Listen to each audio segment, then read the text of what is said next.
என்னுடைய பேர் சிவகாமி. நான் திருச்செங்கோடு வட்டம் பாலமேடு கிராமத்தில் கிராம நிர்வாக அலுவலராக வேலை செஞ்சிட்ருக்கிறேன். வேலை செஞ்சிட்ருக்கும்போது நேற்று காலையில் என் வில்லேஜில் மண் அள்ளுறதா எனக்கு தகவல் வந்துச்சு. நான் ஃபீல்டுக்கு போய் அள்ளக்கூடாது, முறையான அனுமதி பெற்று மண் அள்ளுங்க அப்படின்னு சொல்லி நான் தடுத்து நிறுத்திட்டேன்.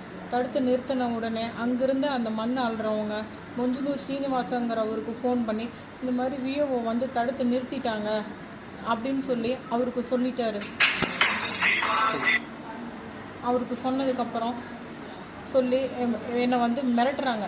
நான் அப்படி தான் அள்ளுவேன், நீங்கள் என்ன பண்ணிட முடியும், என்னால் என்ன செஞ்சிட முடியும், நான் அப்படி தான் செய்வேன், நீ பார்க்குறத பார்த்துக்கோ, என்ன வேணாலும் பண்ணு, நீ தடுத்தீங்கன்னா நான் உன்னை வண்டி விட்டு ஏற்றிடுவேன்னு சொல்லி வண்டிக்காரரை வச்சு என்னை மிரட்டுனாங்க. நாங்கள் இந்த சம்பவம் சம்மந்தமாக எங்கள் வட்டாட்சியர்கிட்ட நாங்கள் போய் சொன்னோம்.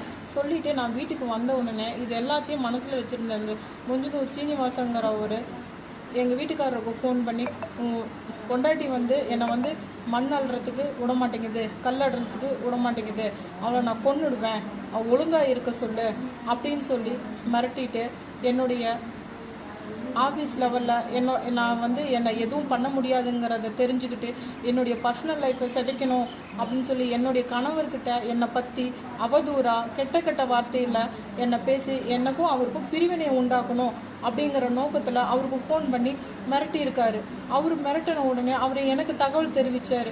உடனே நம்மக்கிட்ட மிரட்டுறவன் வீட்டுக்கு போய் ஏதாவது பண்ணிட்டா என்ன பண்ணுறதுன்னு பயந்து போய் வீட்டுக்கு வராரு. அவர் நினச்ச மாதிரியே அவன் வீட்டுக்கு உன்னால தான் எல்லா பிரச்சனையும், நீ எனக்கு மண்ணல்ல விட மாட்டேங்கிற அப்படின்னு என்னை மிரட்டி முடியை பிடிச்சி கீழே தள்ளி நெஞ்சில் உதச்சி கீழே தள்ளிட்டாரு. எனக்கு அது கையில் அடிபட்டுருச்சு. அடிபட்டு நான் கொஞ்சம் ப்ரெஷர் ஓவராகி நான் மயங்கிட்டேன். அதுக்கப்புறம் என்னை ஹாஸ்பிட்டல் கூட்டிகிட்டு வந்துட்டாங்க.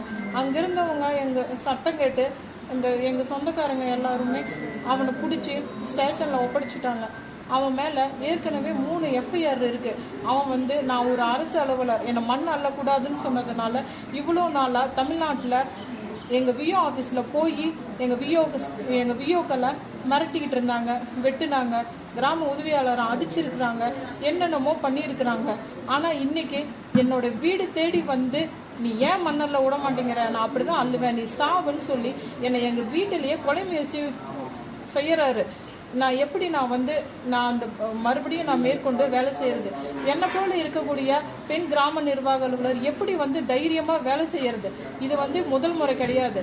கிராம நிர்வாக அலுவலர் தாக்குனவரோட அவர் மேலே கடுமையான நடவடிக்கை எடுக்கணும். அவர் மேலே குண்டாஸ் கண்டிப்பாக போட்டாகணும்.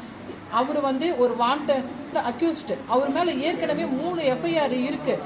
மகளிர் ஸ்டேஷனில் கம்ப்ளைண்ட் இருக்குது. இப்போ என்னோட தான் 5வது கேஸு.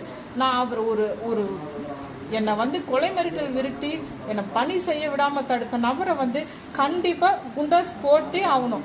இது தமிழ்நாட்டில் நடக்கிற முதல் பிரச்சனை கிடையாது. என்னை போல கிராம நிர்வாக அலுவலருக்கு மீண்டும் மீண்டும் நடக்கிற பிரச்சனை. தயவு செஞ்சு தமிழ்நாடு கவர்மெண்ட் அந்த நபருக்கு குண்டாஸ் போடணும், எங்களுக்கு பணி பாதுகாப்பு தரணும். கண்டிப்பாக நாங்கள் இந்த கவர்மெண்ட் கிட்ட கெஞ்சு கேட்டுக்கிறேன். என்னை போல கிராம நிர்வாக அலுவலர் எப்படி வேலை செய்ய முடியும் நிம்மதியாக சொல்லுங்கள்.